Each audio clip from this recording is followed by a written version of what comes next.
Enlightenment is the human being's emergence from his self-incurred minority. Minority is inability to make use of one's own understanding without direction from another. This minority is self-incurred when its cause lies not in lack of understanding, but in lack of resolution and courage to use it without direction from another. Separod. Dare to be wise, have courage to make use of your own understanding, is thus the motto of enlightenment. It is because of laziness and cowardice that so great a part of humankind, after nature has long since emancipated them from other people's direction, naturaliter maiorens, nevertheless gladly remains minors for life, and that it becomes so easy for others to set themselves up as their guardian. It is so comfortable to be a minor. If I have a book that understands for me, a spiritual advisor who has a conscience for me, a doctor who decides upon a regimen for me, and so forth, I need not trouble myself at all. I need not think, if only I can pay, others will readily undertake the irksome business for me. By far the greatest part of humankind, including the entire fair sex, should hold the step toward majority to be not only troublesome, but also highly dangerous, will soon be seen to by those guardians who have kindly taken it upon themselves to supervise them, after they have made their domesticated animals dumb, and carefully prevented these placid creatures from daring to take a single step without the walking cart in which they have confined them. They then show them the danger that threatens them if they try to walk alone. Now this danger is not in fact so great, for by a few falls they would eventually learn to walk, but an example of this kind makes them timid and usually frightens them away from any further attempt. Thus it is difficult for any single individual to extricate himself from the minority that has become almost nature to him. He has even grown fond of it and is really unable for the time being to make use of his own understanding, because he was never allowed to make the attempt. Precepts and formulas, those mechanical instruments of a rational use, or rather misuse, of his natural endowments, are the ball and chain of an everlasting minority. And anyone who did throw them off would still make only an uncertain leap over even the narrowest ditch, since he would not be accustomed to free movement of this kind. Hence there are only a few who have succeeded, by their own cultivation of their spirit, in extricating themselves from minority and yet walking confidently. But that a public should enlighten itself is more possible. Indeed, this is almost inevitable, if only it is left its freedom. For there will always be a few independent thinkers, even among the established guardians of the great masses, who, after having themselves cast off the yoke of minority, will disseminate the spirit of a rational valuing of one's own worth, and of the calling of each individual to think for himself. What should be noted here is that the public, which was previously put under this yoke by the guardians, may subsequently itself compel them to remain under it, if the public is suitably stirred up by some of its guardians who are themselves incapable of any enlightenment. So harmful is it to implant prejudices, because they finally take their revenge on the very people who, or whose predecessors, were their authors. Thus a public can achieve enlightenment only slowly. A revolution may well bring about a failing off of personal despotism and of avaricious or tyrannical oppression, but never a true reform in one's way of thinking. Instead, new prejudices will serve just as well as old ones to harness the great unthinking masses. For this enlightenment, however, nothing is required but freedom, and indeed the least harmful of anything that could even be called freedom, namely, freedom to make public use of one's reason in all matters. But I hear from all sides the cry, do not argue. The officer says, do not argue but drill. The tax official, do not argue but pay. The clergyman, do not argue but believe. Only one ruler in the world says, argue as much as you will and about whatever you will, but obey.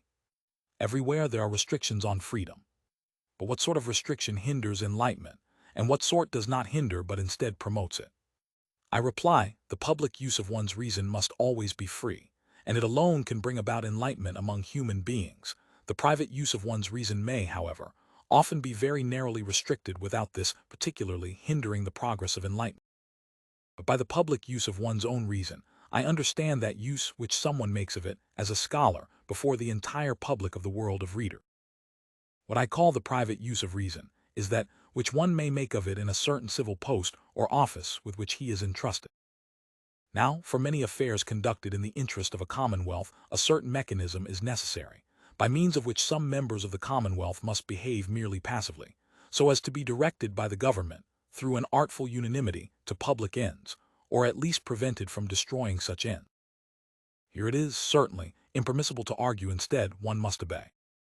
But insofar as this part of the machine also regards himself as a member of a whole commonwealth, even of the society of citizens of the world, and so, in his capacity of a scholar who by his writings addresses a public in the proper sense of the word, he can certainly argue without thereby harming the affairs assigned to him in part as a passive member. Thus it would be ruinous if an officer, receiving an order from his superiors, wanted while on duty to engage openly in subtle reasoning about its appropriateness or utility. He must obey. But he cannot fairly be prevented, as a scholar, from making remarks about errors in the military service and from putting these before his public for appraisal. A citizen cannot refuse to pay the taxes imposed upon him.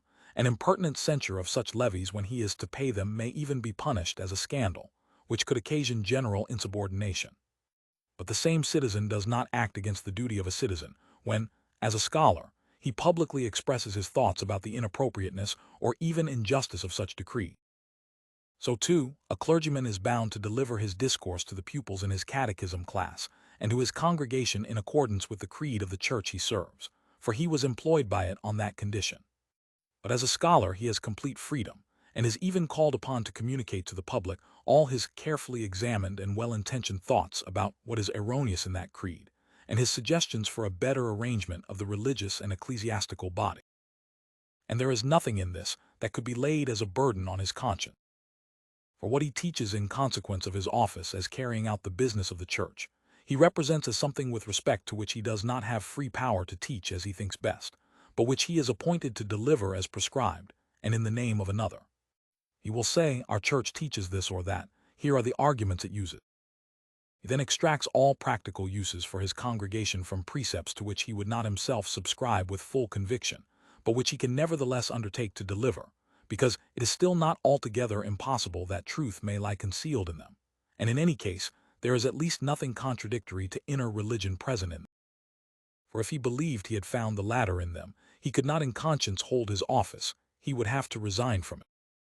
Thus the use that an appointed teacher makes of his reason before his congregation is merely a private use, for a congregation, however large a gathering it may be, is still only a domestic gathering, and with respect to it he, as a priest, is not and cannot be free, since he is carrying out another's commission.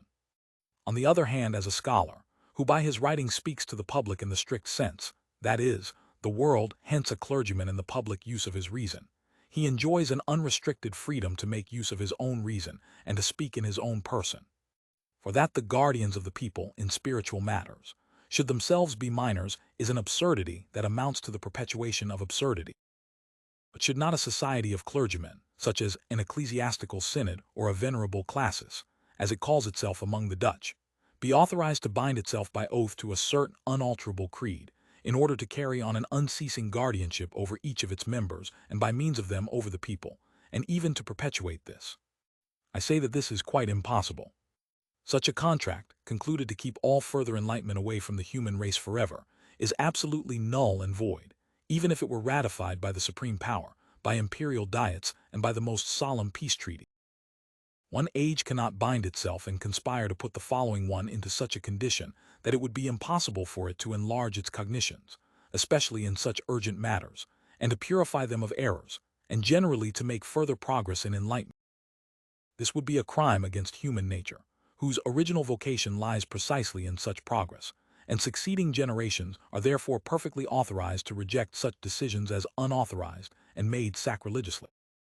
The touchstone of whatever can be decided upon as law for a people lies in the question whether a people could impose such a law upon itself. Now this might indeed be possible for a determinate short time, in expectation as it were of a better one, in order to introduce a certain order. During that time each citizen, particularly a clergyman, would be left free, in his capacity as a scholar, to make his remarks publicly, that is, through writings about defects in the present institution. Meanwhile, the order introduced would last until public insight into the nature of these things had become so widespread and confirmed that, by the union of their voices, even if not all of them, it could submit a proposal to the Crown, to take under its protection those congregations that have, perhaps in accordance with their concepts of better insight, agreed to an altered religious institution, but without hindering those that wanted to acquiesce in the old one. But it is absolutely impermissible to agree, even for a single lifetime, to a permanent religious constitution not to be doubted publicly by anyone and thereby, as it were, to nullify a period of time in the progress of humanity toward improvement, and make it fruitless and hence detrimental to posterity. One can indeed, for his own person, and even then only for some time, postpone enlightenment in what it is incumbent upon him to know, but to renounce enlightenment, whether for his own person or even more so for posterity, is to violate the sacred right of humanity and trample it underfoot. But what a people may never decide upon for itself, a monarch may still less decide upon for a people, for his legislative authority rests precisely on this, that he unites in his will the collective will of the people. As long as he sees to it that any true or supposed improvement is consistent with civil order, he can for the rest leave it to his subjects to do what they find it necessary to do for the sake of their salvation. 2. That is no concern of his. But it is indeed his concern to prevent any one of them from forcibly hindering others from working to the best of their ability to determine and promote their salvation.